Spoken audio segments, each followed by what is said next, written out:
que diz: sacrifícios do santuário por causa de suas imperfeições deviam repetir-se, mas o de Cristo é único porque é perfeito. Todos acharam? Quem achou diz amém? Amém. Amém. Diz assim: ora, também o primeiro tinha ordenanças de culto divino e um santuário terrestre, porque o tabernáculo estava preparado. O primeiro que havia o candeeiro e a mesa e os pães da proposição, ao que se chama o santuário.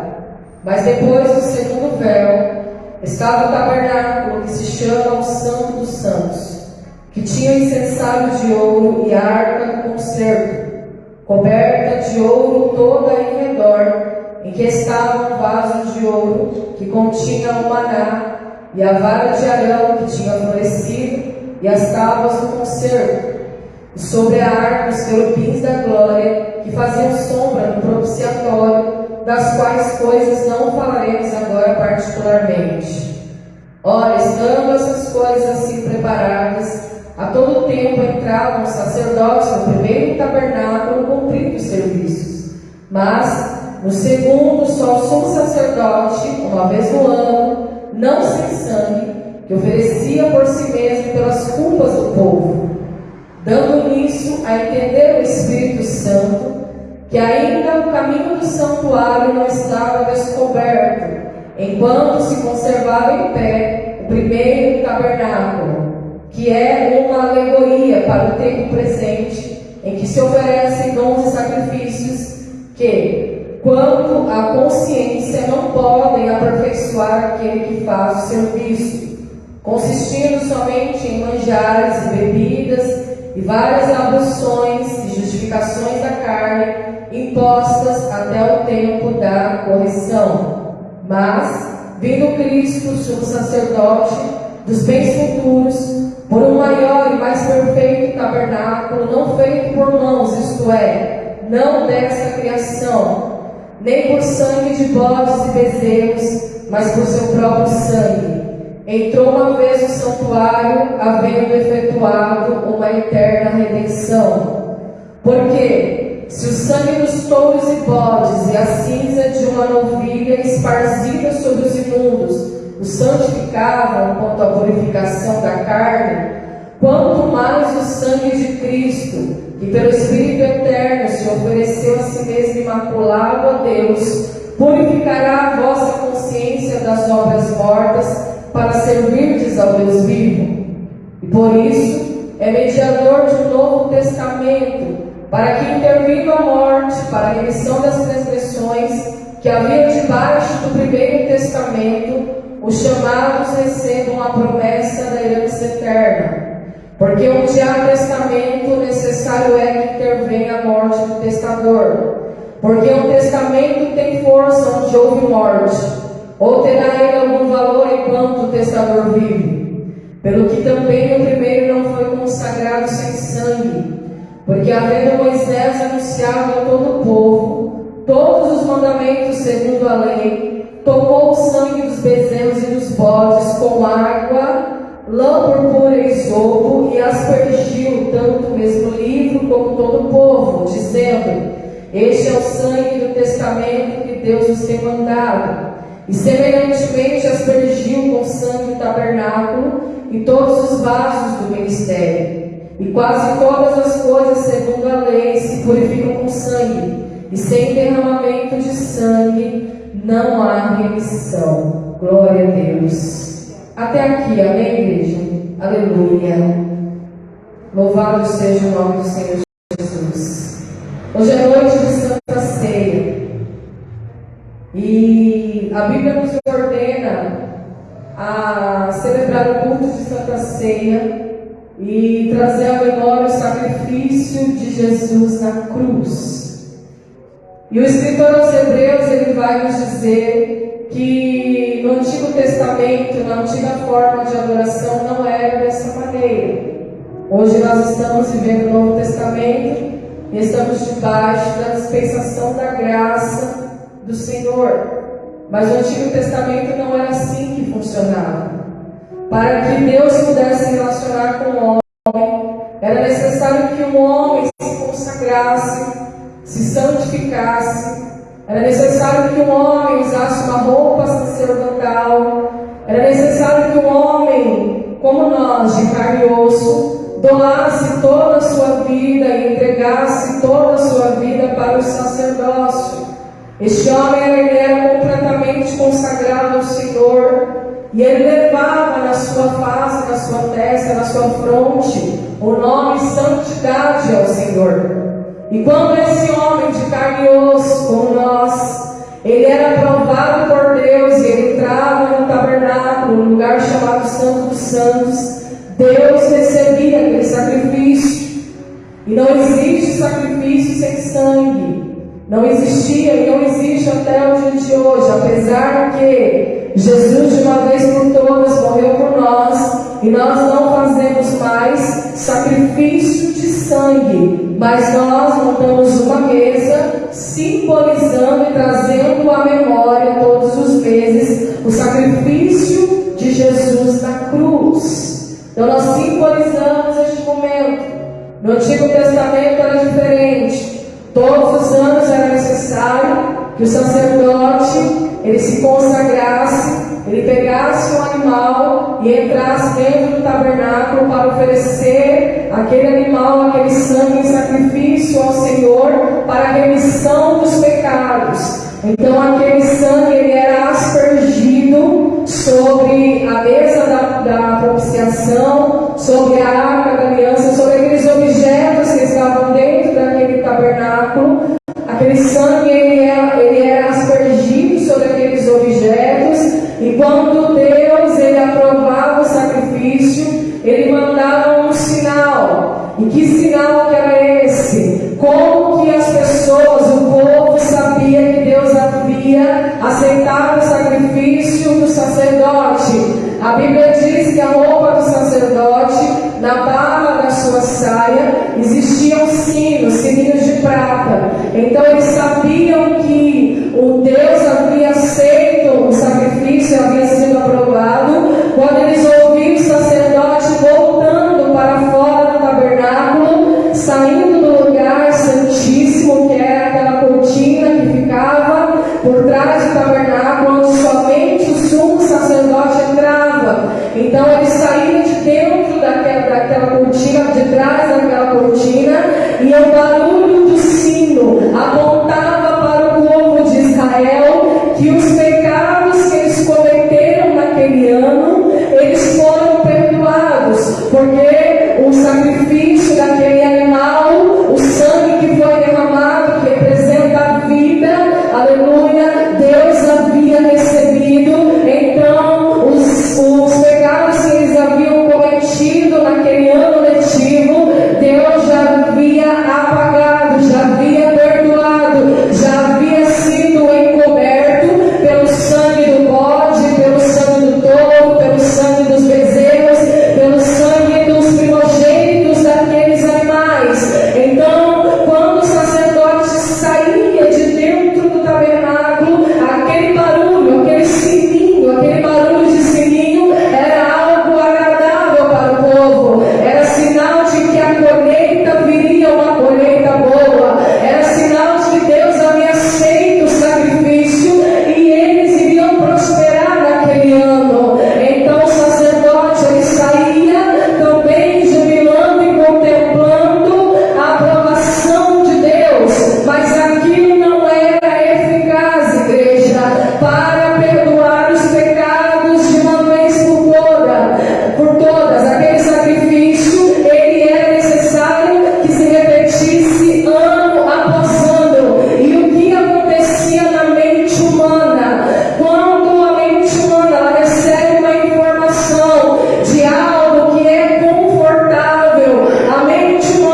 Aleluia.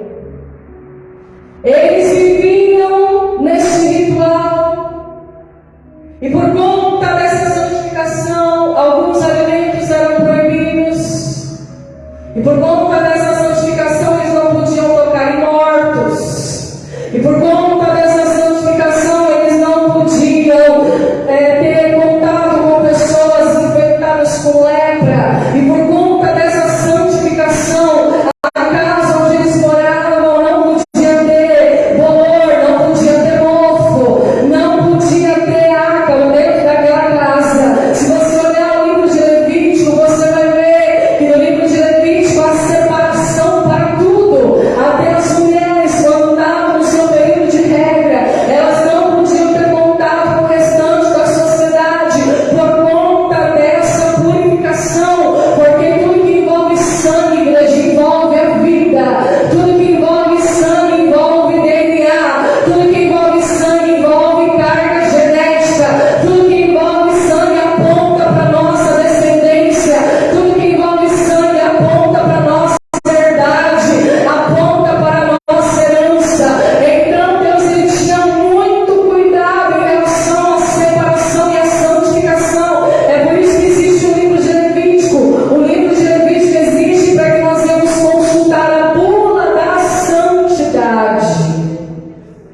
Então, no Antigo Testamento, essa era a forma de adoração.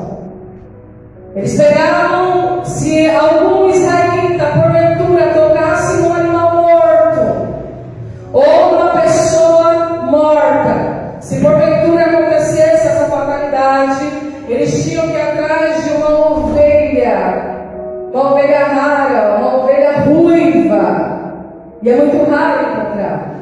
Eles tinham que viajar e ir para as colinas para encontrar uma ovelha ruiva e sacrificá-la imediatamente, derramar o sangue daquela ovelha e aspergir sobre a vida sobre o corpo daquele israelita, para que ele ficasse purificado daquela imundícia. Porque o sacrifício, o ritual era necessário, mas ele não era eficaz para nos separar da morte. Quem está entendendo essa palavra?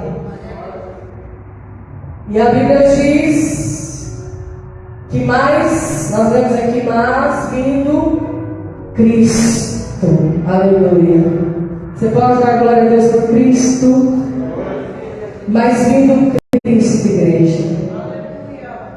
Mas vindo Cristo, o sumo sacerdote dos bens futuros, por um maior e mais perfeito tabernáculo, não feito por mãos, isto é, não desta criação. Jesus é a propiciação pelos nossos pecados.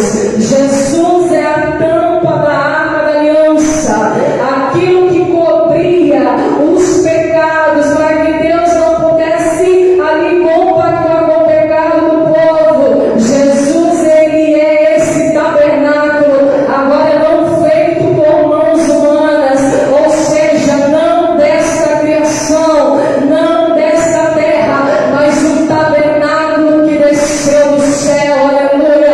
Um tabernáculo maior e perfeito, e muito mais perfeito.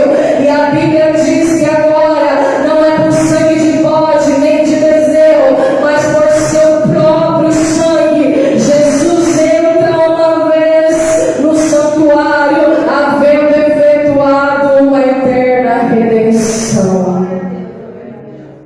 Sabe o que o sangue de Jesus fez? Nos separou da morte. Aleluia. Sabe o que o sangue de Jesus fez? Ele nos poupou de todo aquele ritual religioso.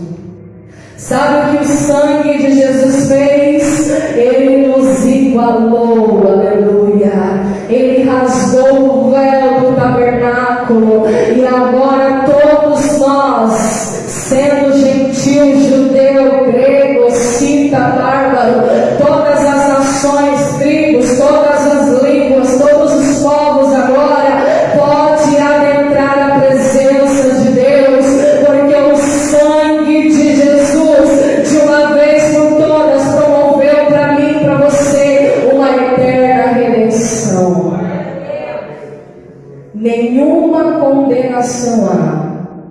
para os que estão em Cristo Jesus. Aleluia. Que boa notícia, né, igreja? As boas novas, o Evangelho. E olha que detalhe interessante que o escritor aos Hebreus ele diz. Ele diz assim: porque se o sangue dos touros e bodes e a cinza de uma novilha esparzida sobre os imundos os santificam, quanto à purificação da carne, era necessário purificar a carne. Se eu tocasse num morto, num defunto, eu precisava imediatamente purificar a minha carne, senão eu não poderia entrar na congregação dos santos. Quanto mais o sangue de Cristo, que pelo Espírito da eternidade se ofereceu a si mesmo imaculado a Deus. Jesus não matou nenhum touro. Jesus não degolou nenhum bode. Jesus não matou nenhuma ovelha. Jesus se deu a si mesmo. Entregou o seu próprio corpo. Derramou o seu próprio sangue. Imaculado a Deus. Aleluia. E por causa do sacrifício de Jesus, e por causa do sangue de Jesus, eu e você, todos nós, recebemos uma vida eterna. Um novo testamento. Ele morreu. Ele precisou morrer. Não existe testamento enquanto o testador ainda vive. Jesus morreu na cruz. E a Bíblia diz lá em Colossenses que quando Jesus deu seu último brado, seu último suspiro, ele declarou na cruz: está consumado. Ou seja, está pago, está quitado agora, de uma vez por todas. Agora cai por terra o ritual. Agora ele é o verdadeiro sumo sacerdote. Agora ele é o único sacrifício aceito de eternidade.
sua igreja.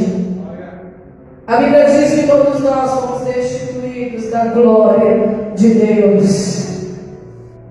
E todos nós havíamos sido condenados por conta da queda do Éden, da nossa natureza pecaminosa. E não havia um sacrifício definitivo que pudesse nos justificar, que pudesse nos redimir. Não havia, mas agora há. Não havia, mas agora existe. Não havia, mas agora é real. Agora aconteceu de verdade. Agora, por causa do sacrifício de Jesus e do sangue de Jesus, irmãos, os nossos pecados eles foram perdoados. Os de antes, os de agora e os do futuro. Mas veio Cristo. A Bíblia diz, nós lemos aqui, o sumo sacerdote dos bens futuros, aleluia. Ele já escreveu o seu testamento, ele já escreveu a sua herança, ele já garantiu para você essa herança eterna. O sangue de Jesus está acima, e o nome de Jesus está acima das leis. O nome de Jesus está acima dos profetas, está acima dos anjos, está acima dos demônios, está acima dos reis e está acima dos governadores. A Bíblia diz que Jesus despojou a todos, principados e potestades, e os expôs à vergonha e ao desprezo, no espetáculo público, triunfando deles na cruz. Enquanto o inferno achou que tinha vencido, enquanto a morte achou que tinha vencido, Jesus bradou na cruz e disse: está pago. A Bíblia diz que ele rasgou, ali foi rasgado o véu, a cédula de acusação que nos era contrária foi rasgada, aleluia. Jesus cumpriu toda a justiça de Deus na cruz do Calvário e ele agradou a Deus. Aleluia. E por que nós sofremos tanto? Por que nós damos tanta cabeçada, igreja? Por que nós buscamos tanto prazer? Preencher nossos vazios, se tudo já está consumado, se já foi pago. Você pode se alegrar, você pode encher o teu coração de alegria. Recebe a alegria da salvação nesta noite. Não há alegria maior para você do que a alegria da salvação. Porque houve alguém que se entregou e que foi aceito e que pagou, e que quitou a nossa dívida. E ele não só quitou a nossa dívida, no momento da cruz, houve um brado de vitória. No momento da crucificação e da morte de Jesus, os anjos começam a bradar no céu e a dizer: onde está a morte, a tua vitória? Onde está o inferno, o teu aguilhão? O aguilhão do pecado foi retirado. Se pelo primeiro Adão o pecado, o aguilhão do pecado foi entronizado em nós, pelo segundo Adão o aguilhão do pecado foi retirado. Pelo segundo Adão nós somos livres agora, livres do pecado, da condenação e da morte. Não existe notícia melhor para nós, porque a nossa vida não se encerra aqui. Nós passamos da morte para a vida eterna. Nós não morremos, a nossa carne morre, nossa matéria fica aqui, mas nós vamos para a vida eterna. Aleluia, Jesus. Nós vamos nos encontrar com Ele nos ares, como o ladrão da cruz que se arrependeu e disse: lembra-te de mim, Senhor, quando entrares no teu reino. Jesus prontamente respondeu: ainda hoje estarás comigo no paraíso. Paraíso é o que Jesus conquistou para nós. Vida eterna. É o que nós temos que buscar, igreja. Tudo aqui passa. Tudo aqui é temporário, é passageiro, é efêmero. Mas lá não. Lá para onde nós vamos, a Bíblia diz que nós vamos entrar justificados. Jesus morre e ao terceiro dia ressuscita para a nossa justificação. Agora vos dou o poder de ressurreição. Você vai passar da morte para a vida, assim como eu passei. Aleluia. Por isso que ele ressuscitou. Para mostrar que é uma realidade. Nós vamos ressuscitar no último dia. E nós vamos adentrar as mansões celestiais, os portões celestiais serão abertos. E nós vamos receber uma roupa de linho puro e fino, vestes brancas, alvejadas como a neve, lavados e remidos pelo sangue do Cordeiro. Agora não é um sanguezinho de uma novilha ruim, mas perdida em nós. Não. Agora não é um sangue de bode, nem de touro, nem de bezerro. Agora é o sangue do Cordeiro de Deus. E o que João Batista disse quando ele estava abrindo o caminho para o Messias e ele pregava a mensagem do arrependimento?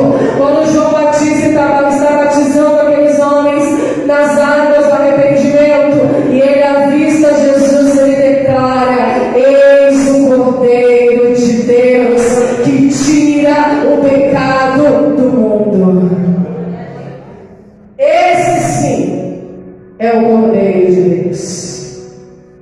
Não é o Cordeiro de Moisés. Não é o Cordeiro de Jacó.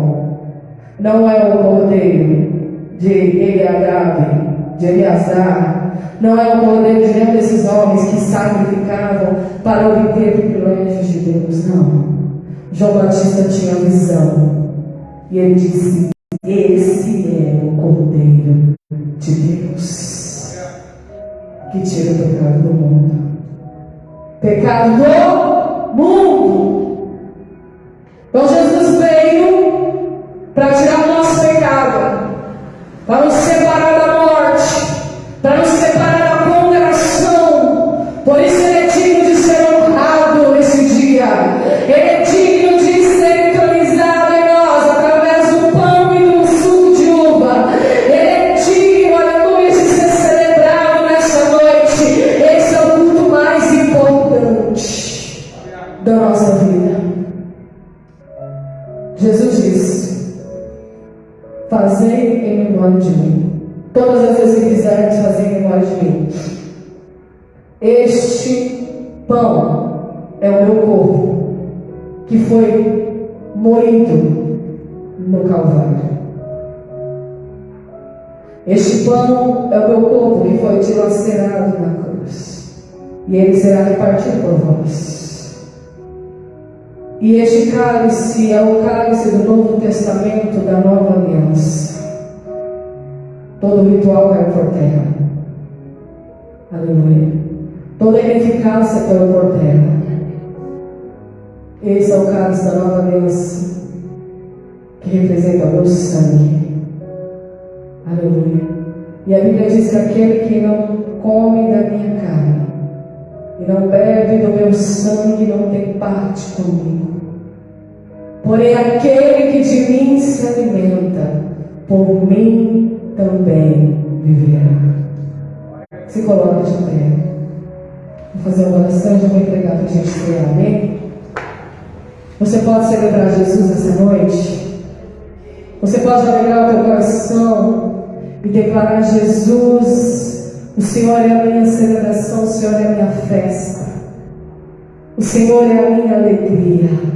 Nada mais importa, nada mais é tão importante para mim, porque tudo o que o céu poderia fazer ele já fez, já está consumado, já está pago. Eu só preciso viver no centro da vontade dele e crer no sacrifício de Jesus. Creia que Jesus é suficientemente poderoso para me salvar, para me separar da morte.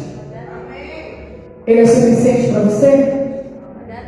Você crê que Jesus é suficientemente poderoso? Que não há nada mais que precisa ser feito? Você já está salvo. Salvo pela graça. Não é pelos méritos, não é pelas obras. Eu sou salva porque Jesus morreu por mim. Porque o Cordeiro de Deus veio obediente até a morte de cruz e cumpriu todas as coisas para agradar o Pai. Amém? Coloque a mão no seu coração, curva sua cabeça. Senhor, meu Deus e meu Pai, nós te louvamos e te agradecemos por este momento tão sublime, Senhor.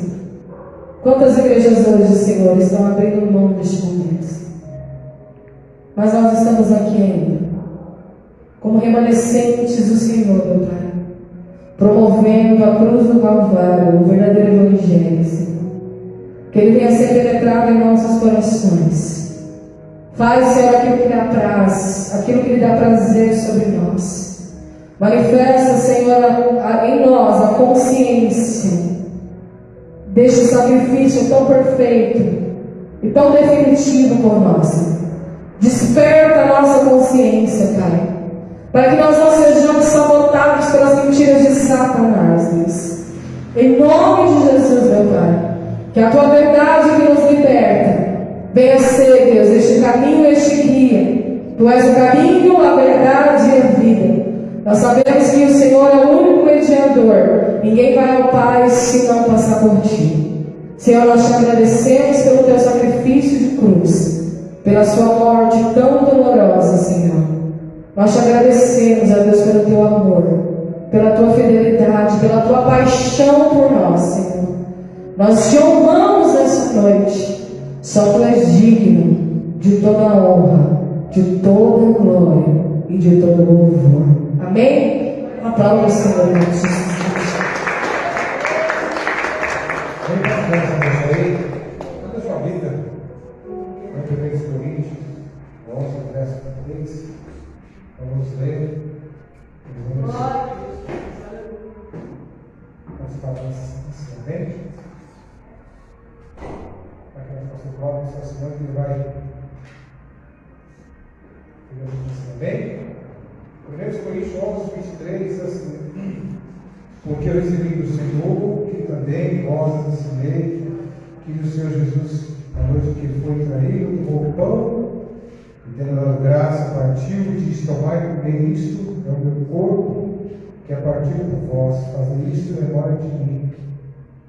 Semelhantemente, também depois de cear, tomou o cálice, dizendo: este cálice é o Novo Testamento do meu sangue, fazer isto todas as vezes que bebeis em memória de mim. Porque todas as vezes que comeis deste pão e beber deste cálice, anunciais a morte do Senhor até que venha. Portanto, qualquer que come deste pão ou beba o cálice do Senhor dignamente, será culpado do corpo e do sangue do Senhor. Examine-se, pois, o homem a si mesmo, e assim coma deste pão e beba deste cálice. Amém? Amém? Bom, vamos orar esta noite. Deus abençoe esta noite, viu? Em nome de Jesus Cristo, você tem algo que quer peça perdão para Deus, para aconselhar, em nome de Jesus Cristo. Senhor, meu Pai, eu peço a Ti, Deus, perdoa as minhas falhas, perdoa os seus pecados cometidos, porque nesta noite nós iremos, Deus, fazer parte desses banquetes espirituais, meu Pai. Eu quero, Pai, pedir a Ti, Deus, que o Senhor venha nos escutar esta oração, Deus, está situada nesta hora, Deus, em nome de Jesus Cristo. Senhor, eu apresento nesta noite com este pão, Deus, em nome de Jesus Cristo, Pai. Eu quero consagrar este pão nas Tuas mãos, Deus, em nome do Senhor Jesus Cristo. E se tiver, Deus, alguém no nosso meio, Deus, doente, Deus, não comer este pão, Deus, seja curado, seja liberto, em nome de Jesus Cristo, pois eu consagro nas Tuas mãos, em nome de Jesus. Amém.